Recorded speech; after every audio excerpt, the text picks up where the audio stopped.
Hi, and welcome to my channel. Thanks for joining me for this tutorial on the Tonic Studios craft kit number 34. These are the cards that I'll be making during this video.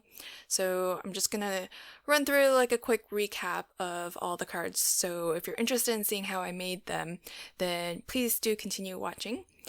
This is pretty close to a flip, but one of the cards, even though it's called a flip and pop-up card, I wouldn't really consider it a true pop-up card, at least not by my definition. So I'm not gonna call this a flip video.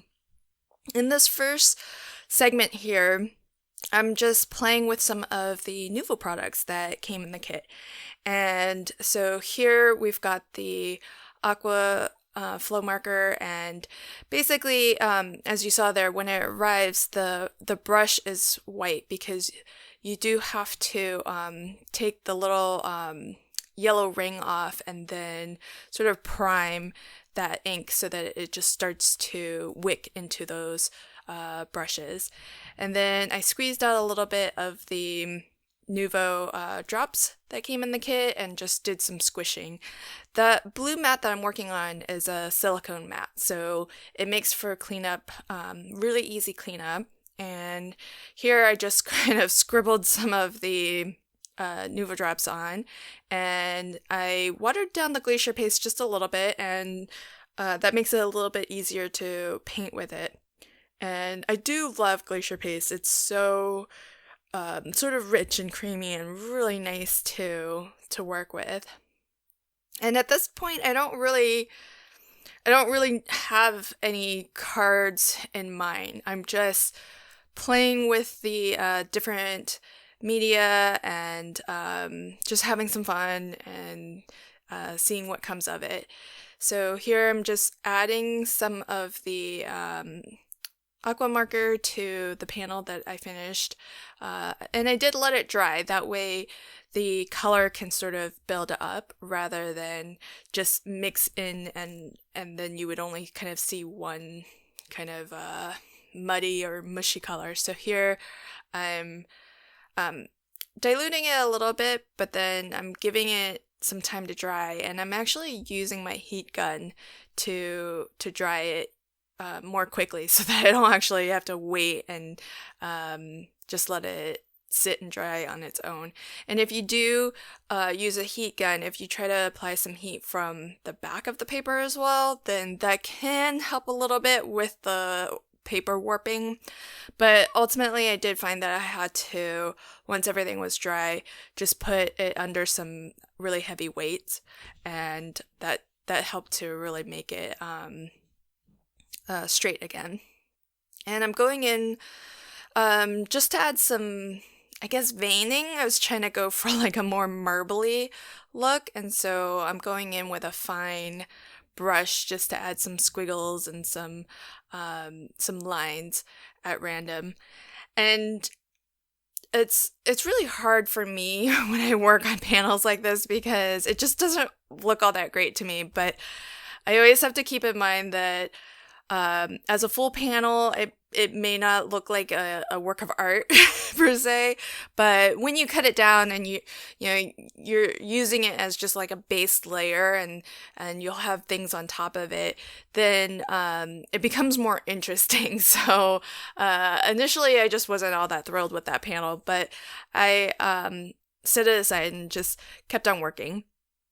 So here I've die cut some of the flowers that come in the die set, and each of these flowers, they do have a sort of a shadow layer. So this is the die that's sort of the more inner flower that has more shape to it, and I'm trying to add some additional detail with just brushing the glacier paste on a little bit more intensely, just to add some more petal detail. But I quickly found that it's just very time consuming to do that, and I I wasn't so convinced that it was worth it.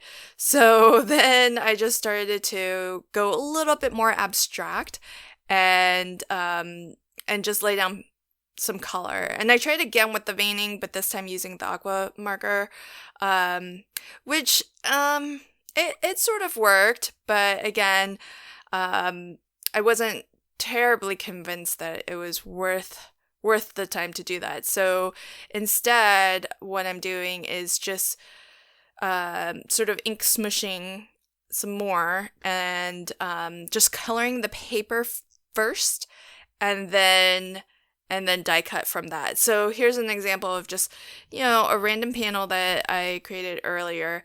And so I'm just going to die cut from that and use that as the detailing on my flowers. And then just to give it a little bit more depth of color, I'm kind of dipping in a little bit more of the various Nouveau products just to add like a little bit more of the orange color or a little bit more of the pink color, whatever I felt it needed.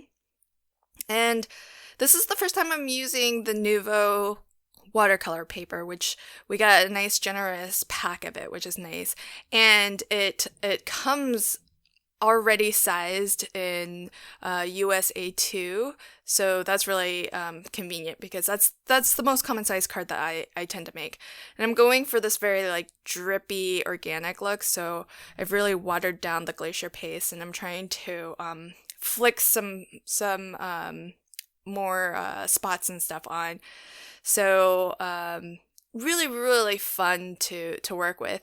I do find that the Nouveau watercolor paper has a very pronounced, I mean, most watercolor paper does have that texture, right? But I find that theirs is very, very pronounced and very directional. So I don't really know how I feel about it because it almost becomes part of the pattern. But sometimes, you want that and sometimes you don't.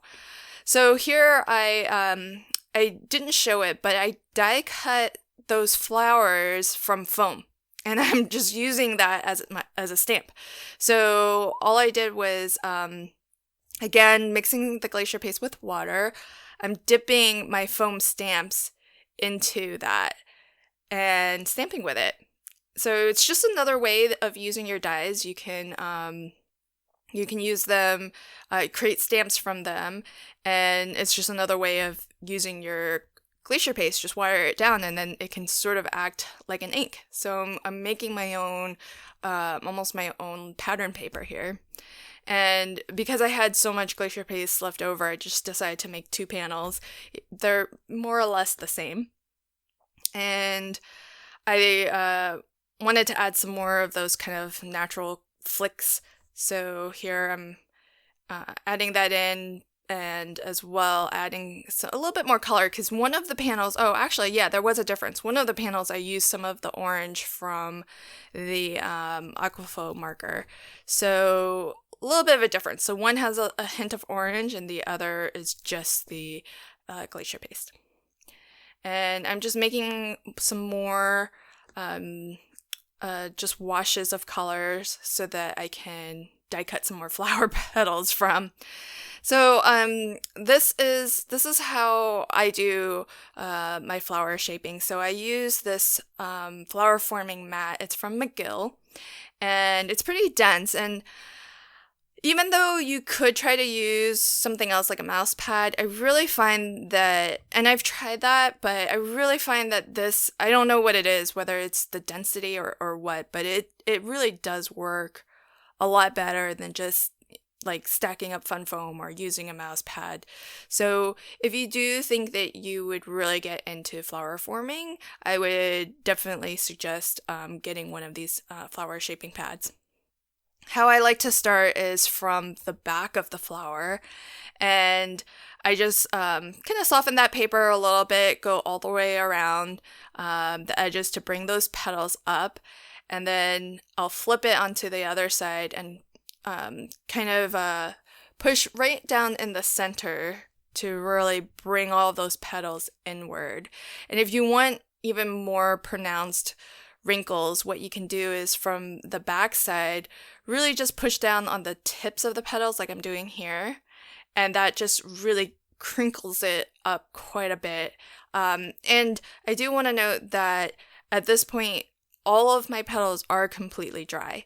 Sometimes it can be a little bit easier to work with the flowers if they are a little bit not wet, maybe just like a spritz of water, because then the paper fibers are going to be a little bit softer and will take shape a little bit better. It all kind of depends on how thick your cardstock is, and I'm using 65-pound cardstock, so it's not the thickest, so it is fairly easy to mold and shape.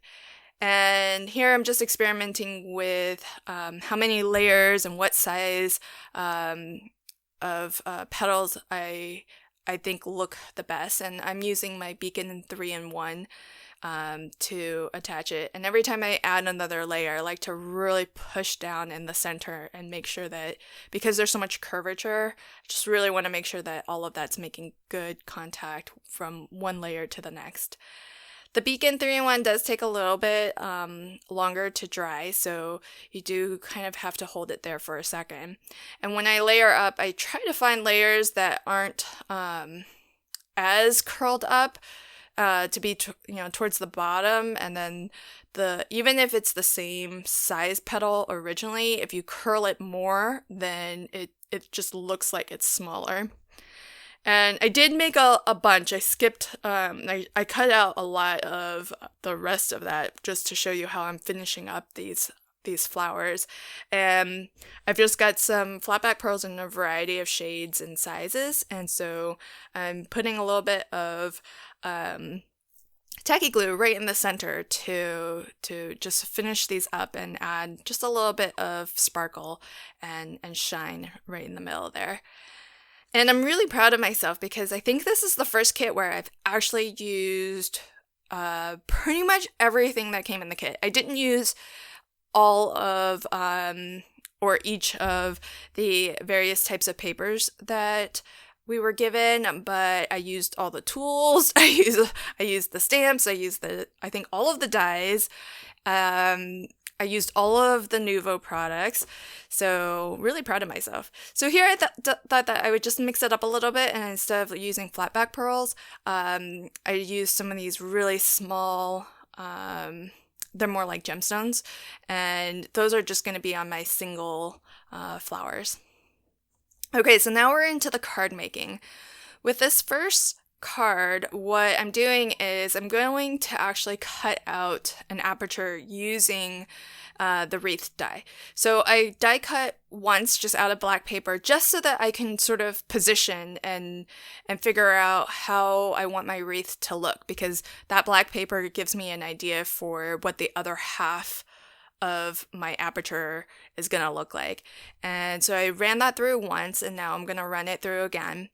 And now I've got my aperture cut out of the front of my card. And this is a 6x6 card. So this first card is a flip and pop-up card, which I saw tutorials for from various Stampin' Up! Demonstrators on YouTube. So they must be really popular. So so that's where I learned this. And I didn't want that front panel to be so plain, so I did run it through an embossing folder. And I have some layers of the wreath, and what I'm going to do is just use some of my 3D flowers to hide the seam of where the two halves of the wreath meets up. And so I'm just going to kind of attach all of these layers together so that they are a little bit easier to work with.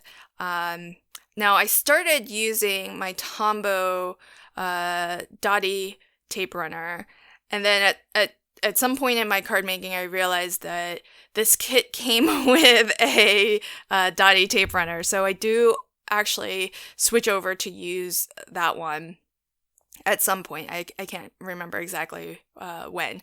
But there are 3 layers here, and it's really nice that the Wreath die comes with, the larger shadow layer, which is the black layer, and then you get the verso die that cuts the pattern, and then the outline die that will cut out, that full die cut for you. So pretty nice. And the oval die, I did just take that from my stash. So all I was aiming for there was to die cut an oval that is large enough to cover up the center of the wreath. And this is just a matte layer for the inside of my card. And I'm using some of the really pretty paper that came in the kit. Now for the actual sort of pop-up, flip and pop-up mechanic, what you want to do is cut this is just a piece of scrap paper that I have, and I cut it, it happened to already be 2 7/8, and I cut it to 6 inches long, and then I scored it at 1.5, 3, and 4.5. So here I'm just going to glue it down to the bottom. That full, 1.5 inch section is going to get fully glued to the bottom. Now when I put glue on the top of this to adhere to the top of the card, I'm actually going to just put glue on the top of the card because this that section that's still has card is actually not the full width of that panel. So you can see that the ledge of that panel extends beyond my aperture. So that's why you don't want to put glue on to your mechanism. It's better to just put glue onto your card. And here, I just sort of made up my own numbers here. So this smaller panel happens to be 1.25 by 2.25. And the important thing here is that you do want the longer length to be glued down to your sort of pop-up mechanism, and you want it to extend past your pop-up mechanism. And this little flap here is going to be what allows our wreath to kind of flip out a little bit when you open. And so I just glued my oval there so that I have something that my wreath can actually attach to. So my wreath, I'm lining it up with the aperture that was cut from the card front, but I'm only gluing it to that oval so that when you open the card, that entire wreath will actually move with the flip and pop-up mechanism. And so I'm trying to figure out, where I want all of my flowers. I just am aiming for something that looks nice, but I definitely want to cover up the seams so that this looks like just one continuous wreath rather than you can see that black edge where the two halves overlap each other. So I pulled out some of my flowers, which I was careful when I made them to make some that were more or less all pink and then some that had some of that orangey sort of coral color. For this particular card, I ended up just using the pink ones, the ones that were predominantly pink.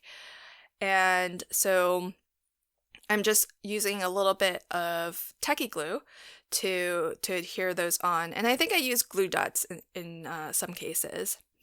So here are some of the silhouette butterflies. There's one die that will cut out a fair number of butterflies, which is really nice. And because you can just run it through your die cutting machine the one time, and you have a lot of different butterflies in a variety of shapes. And this is the point where this is as far as I've kind of figured out in my head what I wanted to do with this card. So that's why it's taking a little bit longer for me to just figure out exactly what all components I need on this card. But I decided I wanted to put a sentiment in the center. And And I thought the spring die cut would be really nice. It's a little bit too late to be stamping anything in there at this point because I did already stick my flowers down. Although you'll see that at the end, I did end up stamping the word hello from the Hello Spring stamp sentiment. And it was tough. I couldn't get a full impression, but so I just had to go in with a fine liner. But you can see how this mechanic works. It's really cool. So that pop-up mechanism will pop it up, but then it's that little flap that makes the wreath flip. And if you wanted, you could put like a stopper so that almost becomes an easel card. But I wouldn't really class that as a pop-up card because my definition of a pop-up card is where like there's a surprise in the center, in the middle when you open up your card. Now this card is actually it was the last card that I created, and this card is the only reason why it exists is because I incorrectly die cut the aperture when I tried to make that first card. So with this card, I used I didn't use the shadow layer of the wreath, but rather the smaller of the two outline dies, and that wasn't the effect I was going for. I probably could have still done something very similar, but it just wasn't what I had in mind, so I just started over. But I wanted to use the panel, so this was the last card that I created just with whatever I had left over, and an attempt at just trying to use everything up. So here I did put a piece of acetate behind that aperture, and I'm trying to marry up these two halves, and so that's why you kind of saw me outline. And here this was towards the end of my craft session, because remember, this is the last card that I created, so by then I did figure out that, I should probably be using the Nuvo tape runner, which is really nice. I rather like the mini size, because then I feel like I'm not being so wasteful with the tape for these small intricate die cuts. And now, originally, when I did the unboxing, I thought I would use this kit for Mother's Day cards, but in the end, I decided against that. I decided I would just embrace the spring sentiment, and I think there are some sentiments that are really nice about friendship, and so I thought maybe I'll actually send out just some random cards. You don't always have to have an occasion to send a card out, and so I thought maybe I'll send some cards to some friends who, I think either would love to hear from me or that I would love to just express my gratitude for. And so here, this is totally optional, but the mirror card, it's a little bit sort of yellowy on the back, and so on the underside, when you open the card, you can kind of see that. So I just added extra die cuts to cover those up. And I'm putting some of those really pretty butterflies in the middle or on the inside of the card as well. And one of them is hidden by the flower, so you don't even see that third one in the bottom lower left until you open it, which I think is kind of cute. Because nothing else is really a surprise on the inside of that card. You can see the sentiment and everything. So this card is, I'm starting with just half of a card base with an extra 1/2 inch hinge, because I'm actually going to use the watercolor panels that I made earlier as the front of my card. And those watercolor panels they're really pretty thick. I don't know off the top of my head what the GSM is on it, but I use typically for my card blanks 120 pound cover weight cardstock. And so I didn't really want to layer another piece of very heavyweight card on top of that. So that's why I've decided to do this hinge style. And the back of my watercolor paper kind of got some spatters of media on it. So all I'm doing is taking copy paper, like thin, regular printer paper, and cut to 4¼ by 5½. And I'm just gonna line the inside. It covers up the hinge. It covers up all the smudges and splatters on the backside of the watercolor paper, so it just makes it look a little bit neater, a little bit more finished. And I did find that the double-sided adhesive tape that I used, it wasn't enough to really hold this cardstock onto that hinge. So if you're gonna do something like this, I would definitely add some liquid glue, because I had to do that after the fact because I saw it start to lift up. And it's just because that cardstock is just the watercolor card is just so heavyweight. This did end up being the only Mother's Day card that I made. And this was actually the first card that I made in this session. And you saw me take a picture there because sometimes when I'm debating between one thing or another, I like to just take a photo so that I can objectively just switch back and forth. And then I also often ask my husband's advice on what he likes better too. A lot of times also because, a lot of cards that I make also go to his family, so I do want him to have a little bit of a say and be a part of the process too.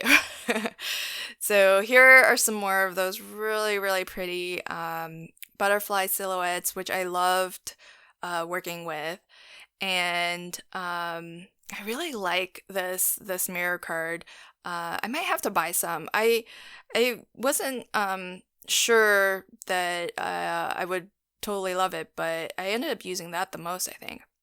So here what I'm doing is I just did a partial die cut of the outline because I'm actually making that wreath die into something of a border die. So you saw I was using, it may not have been as obvious, but I used my large platform plate on the bottom, and then I used a standard size platform plate on the top. That way I could just angle it right where that inside edge is. And I'm trying to figure out the angle that I want this to be. And so that's why I'm trimming a little bit here, trimming a little bit there, just to get a different shape, a different way of angling off that edge. So I did decide to go ahead and instead of just straight lines, just go a little bit more angular. And I'm using the glacier paste just right out of the pot to kind of add some right around the edges, just to give it a little bit more of a complete look. And often you'll do that with like a distress ink or inking around the edges, just to kind of draw your eye inward where it's a little bit lighter. And I'm doing that exact same technique that you saw on the earlier card, where I've just made half of a card base with a hinge. And again, I totally would recommend running a bead of glue. And I did put just that copy paper on the inside as well. And this was at the beginning of my craft session, so I was still using my tape runner. When I went to edit this, I thought it would just make a little bit more sense if I showed it in a different order, just to keep everything a little bit more together. So here I'm doing some die cut inlaying, and that took a long time. So I cut a lot of footage because it took a while to get all of those little pieces in. And this is something that I've done a couple times before, and I really like the effect of, which is having one color be sort of the highlight. So these are the banner die cuts, and I've just die cut it 3 times. So the mirror card is sort of my highlight, the black is my shadow. I cut a small strip just to level off the back, so I could just just glue it down more evenly. And I really like how it brings both the pink and the black more into that sort of quadrant or half of the card. And I thought this just needed more butterflies. So I added a lot more butterflies. So on the black cardstock, I added the pink mirror, and then on the opposite end, just wanted to bring some more of that black because it's so heavy in that right bottom corner that I wanted to bring some of that color onto the other half of the page. And then this is the other panel that is more or less the same, but this one has a little bit of the orange in it. And here I'm using the actual border die, which is a lot easier. So all I did was just draw a diagonal line. And because the die already only cuts, half of this out, you just need to add, line that up with your drawn line. And I smeared a little bit of tacky glue under where the opening would be for that flower, and then I sprinkled some of the really pretty glitter right over top to fill in that opening. And what's really nice about this is that it's not like a really full kind of opaque coverage. So the glitter just adds like a little bit of sparkle and shine, but you can still see through to the background. So you still see all of the texture and the color and the variation that, was built up initially, but then you just get that extra little bit of white, the little extra bit of sparkle. And where I felt that it was too sparse, I just smeared in a little bit extra glue and tacky glue, and then put more glitter over top. And with these banners, what I'm doing is, because I don't think I show it, is I stamp on white, and I just cut the white cardstock out so that it can just layer right over top of the banner. And that way it's a little bit more legible than stamping on the banner directly. And I really do love this sentiment. If friends were flowers, I'd pick you. And I used it actually a few times. So here it looks like I'm doing nothing, but I'm stamping with a watermark so that I can gold heat emboss the sentiment. And I just use my little pokey tool just to flick away anything that is sticking, any embossing powder that's sticking where I don't want it. And this is a really fast card, so very simple. I've just got a little strip of black, and then a little strip of the specialty gold paper that came, and that gold panel is going to be what's visible from the front, and it just looks so nice and simple and clean. And originally I love working on my magnetic mat, by the way. So this is the Make Art Station from Wendy Vici.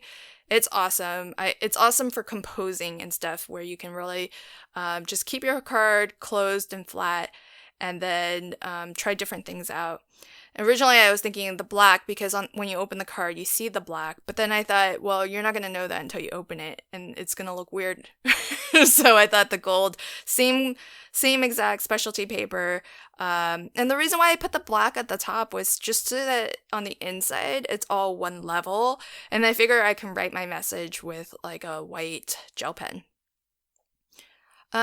So here, what I started to do there was just prep a oval frame, and this is going to end up being a shaker card. So I've just got the other wreath design and layered one of the classic cards over top of I think it was the gold mirror card, not the pearlescent one. And each of the flowers does have a center stamp. And so I just stamped that with Versamark and gold heat embossed the centers. And I did that on a lot of different flowers. And I did use the shadow die for each of the flowers, and I die cut that out of that same gold mirror card. And then here I'm going to work on my shaker. So that oval frame that I put some adhesive down on, I already have one layer of acetate, and here I'm putting a layer of foam just right around the edge. And you definitely want to make sure that if you end up needing multiple strips, that you make sure that your strips of foam really butt up closely and tightly against one another, so you don't have any gaps and nothing that you put inside your shaker window escapes. So, and sometimes it can be easier to work around a curve if you actually take both sides of the adhesive off. If you're going to do that, be very careful with this. So I like to put just a little bit of powder around the inside edges of my foam, just to reduce some of that stickiness.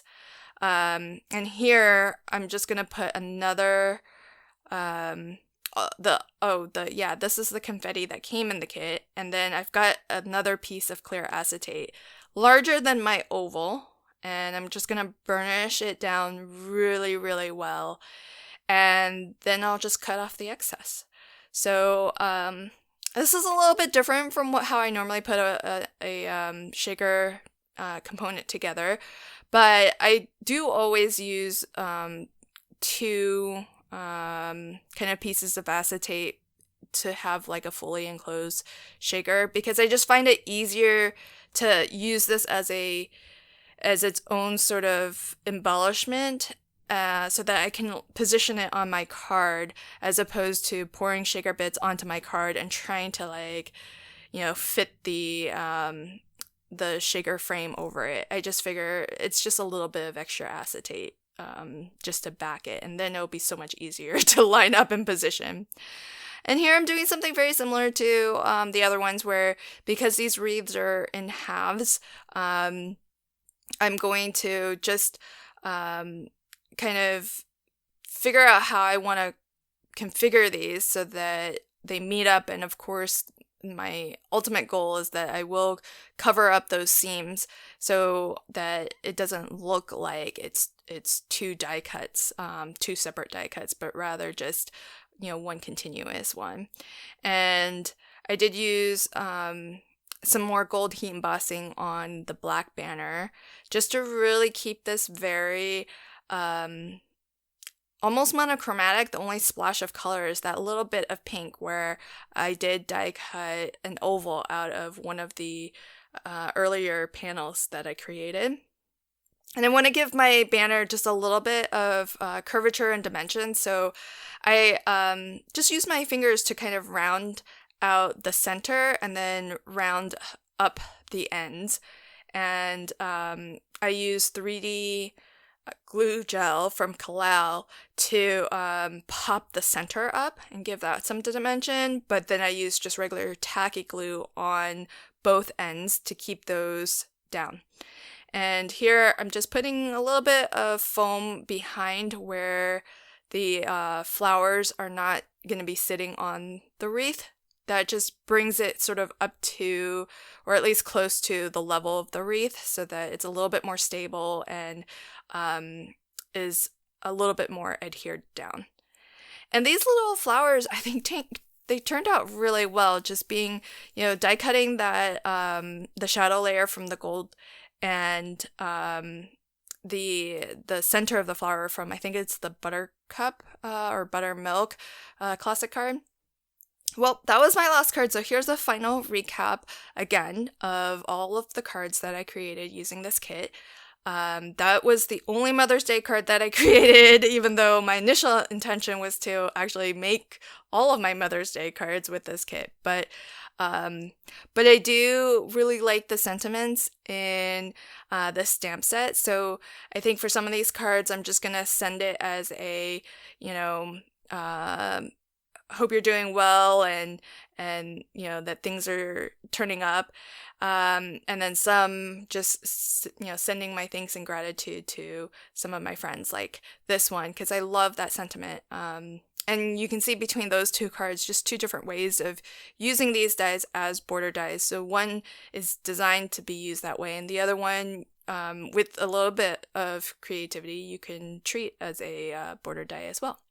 And so this was a new card mechanic for me, the flip and pop up. I hope I'm calling it the right thing, but it's from Stamping Up demonstrators that I've seen who've posted this online on YouTube. And so thanks to all of you for introducing me to this style of card. It's really cute. And then this card was let's use up all of my mistakes, all of my leftovers, but ultimately I think it turned out pretty well, all things considered. So I do really like, the simplicity of it, just the two colors and the simple sentiment. And this card, it looks so plain and so simple, but it may just well be my favorite one. And so I really love how that one came together, and it was one of the first cards that I created too. And then this card actually turned out pretty well too. I was actually really surprised. It's I was going for more the reverse of the gold and white, just to give just a different tone of going more gold and black, and just mixing in just that little bit of the pink behind. So those are all of my cards that I made using this kit. I hope that you enjoyed this video, and if you did, please do consider subscribing and hitting the notification bell so that you can get a notification whenever I post a new video. Thank you so much for watching, and until my next video, happy crafting and have a fantastic day. Bye!